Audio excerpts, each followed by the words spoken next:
Avec la fin de la 3G aux USA, des voitures Tesla perdront leur connectivité. Et en France. Et en France. Ah, on va lire l'article avec Numérama, tiens. Ça fait longtemps. Allez, je sais que vous adorez ça. Avec la fin de la 3G aux USA, des voitures Tesla perdront leur connectivité. Et en France? Numérama. La fin du réseau 3G aux États-Unis fait courir un risque pour tous les systèmes reposant dessus. Certains vieux modèles de voitures Tesla sont concernés, mais une solution existe. Il n'y a pas que la 5G qui pose des problèmes aux États-Unis. Il y a aussi la 3G.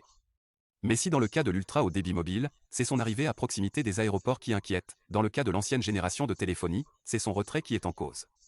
Plusieurs opérateurs outre-Atlantique prévoient de tourner la page de la 3G d'ici la fin de l'année 2022. L'inquiétude est vive aux États-Unis face à cette échéance qui n'est qu'à quelques mois. L'arrêt prévu par attente de son réseau 3G mardi a suscité la crainte que les systèmes de sécurité domestiques, les moniteurs d'alerte médicale et toute une série d'autres appareils ne fonctionnent plus, écrit Axio dans son édition du 22 février, en évoquant un l'Armageddon. Et il y a aussi les véhicules connectés, comme Tesla. Le site Electrek signale justement que les premiers problèmes ont commencé à apparaître avec la fermeture à venir du réseau 3G américain. Certains véhicules relativement anciens dans le catalogue du constructeur automobile commencent à perdre leur connectivité, car ils utilisent un modem 3G. Le modem des voitures Tesla peut être remplacé en atelier. Le problème est déjà identifié par l'entreprise, qui communiquait dessus dès le 14 juillet 2021, et aussi le 12 novembre de la même année dans une note rédigée en français.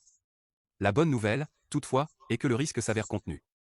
Seuls les véhicules de la gamme Model S fabriqués avant juin 2015 s'exposent à une perte de connexion. Aucun autre modèle n'est évoqué. Autre bonne nouvelle. Ce problème ne se répercute pas en France, puisque la fin du réseau 3G n'est pas, encore, au programme. Pourquoi Si une n'est-ce décision pas? en ce sens est Qu'est-ce qu'il y a? prise, elle ne devrait pas se matérialiser avant quelques années. Dans le cas de la 2G, l'ex-PDG d'Orange, Stéphane Richard, évoquait en 2020 la perspective d'éteindre petit à petit la 2G à partir de 2025. On en est loin. Il n'y a donc aucun risque immédiat pour l'Hexagone et probablement pour nombre de pays européens, dans le cas où vous envisageriez de circuler avec votre ancienne Tesla au-delà des frontières nationales. Par ailleurs, Tesla indiquait dans sa note qu'il est toujours possible de prendre rendez-vous en atelier pour commander et demander l'installation d'un modem 4G. La perte de connectivité pour une voiture Tesla s'avère handicapante. En effet, le constructeur a rappelé quelles fonctionnalités dépendent d'une liaison 3G ou 4G pour fonctionner.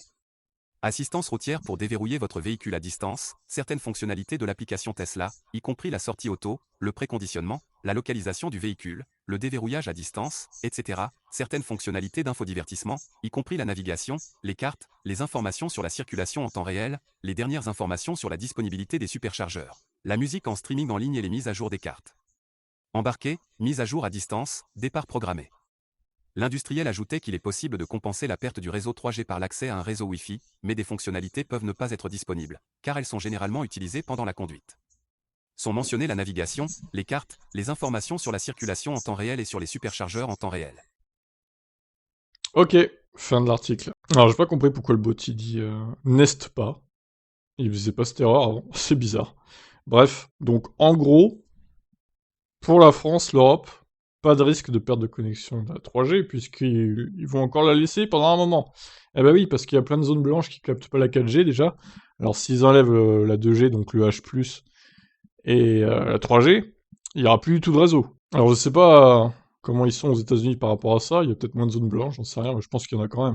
Mais bon, en tout cas, de toute façon, au pire, ils peuvent mettre un modem 4G dans la voiture en atelier, donc c'est pas hyper gênant, pour le coup. Voilà pour cette news. Qu'est-ce que vous en pensez, vous? Ciao.